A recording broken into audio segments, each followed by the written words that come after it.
Cape Verde is like a hurricane factory. Many are spawned from there.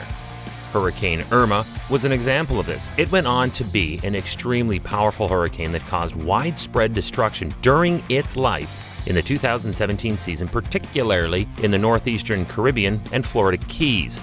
Hi, I'm Chris May, writer, producer, and host of This Day in Weather History, now in its second year from the Weather Network in Canada. September 5th, the day a hurricane already named Irma hit the history books as a Cat 5 storm. Yes, it reached that status on this day in weather history.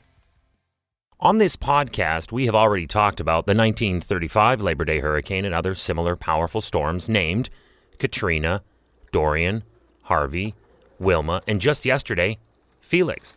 Today is another name in the pantheon of storms, so rare they will be remembered forever. Today is the day Hurricane Irma reached Category 5 strength.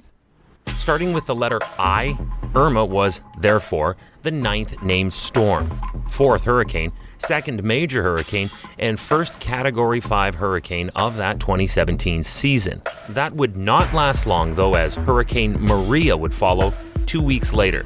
Yeah, that in itself is an unusual occurrence. As a result, Irma would then also go on to be the first of the 2 Category 5 hurricanes that would strike the Leeward Islands.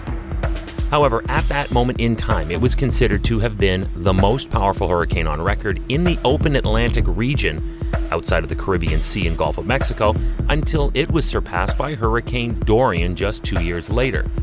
And that fact was outlined in detail on the September 1st episode of this podcast. Another reason why off the top I mentioned that Irma remains in the same conversation as other legends like Wilma, Harvey, Dorian, and Katrina. It was also the most intense hurricane to strike the continental United States since Hurricane Katrina in 2005. The first major hurricane to make landfall in Florida since Wilma in the same year, and the first Category 4 hurricane to strike the state since Charley did it in 2004. Lasting from its naming as a tropical storm on August 31st until its post-tropical downgrade on September 11th, Hurricane Irma spanned 650 miles from east to west, had a direct effect on at least 9 continental United States, where it turned streets into rivers, ripped down power lines, leaving millions without power. It uprooted trees while also severing routes in and out of coastal communities. Welcome to year 2 of this podcast. Right now, you're listening to the full version of today's story on your favorite podcast provider. But there's also the daily podcast video short. They're shot right here in my podcast recording studio, so you get that perspective. But oftentimes, they will include visuals from that day's event, from when it happened, in weather history. So after listening to the full story, go check out the podcast video short on television or online anytime at theweathernetwork.com/weather history. After reaching Category 5 status on September 5th, this day in weather history, the next day, September 6th, Hurricane Irma left a string of small Caribbean islands completely devastated. The actual eye of the storm passed over Barbuda, wrecking close to 95% of the buildings on that small Caribbean island.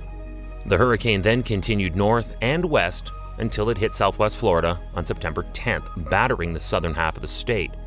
What many forget is that a common effect embedded within the outer bands of a tropical storm, let alone a hurricane, are powerful thunderstorms. But these thunderstorms are moisture and humidity infused, so there's an insane amount of energy with these, and that will lead to tornadoes. And Irma lived up to this expectation big time, leaving a trail of tornadoes in its wake, along with flooding storm surge. Irma's core moved slowly inland, triggering the evacuation orders for over 5.5 million people. Then, the next day, September 11th, while the rest of the country remembered and reflected upon the terrifying events that unfolded 6 years earlier in Manhattan, at the Pentagon, and in a field in Pennsylvania, Irma mercifully weakened and was downgraded to a tropical storm as it limped through Georgia on its way deeper into the heart of the country. It was finally over. Irma had done its worst, and the cleanup was on. But on September 5th of this 2017 hurricane season, Irma had reached that critical Category 5 strength status on this day in weather history. Tomorrow is September 6th. And on this day in weather history, we're going all the way back to the year 1666. It already sounds ominous. That was the Great London Fire. What started in a bakery, this fire spread and ripped through the big city. That once was the hub of the Roman Empire.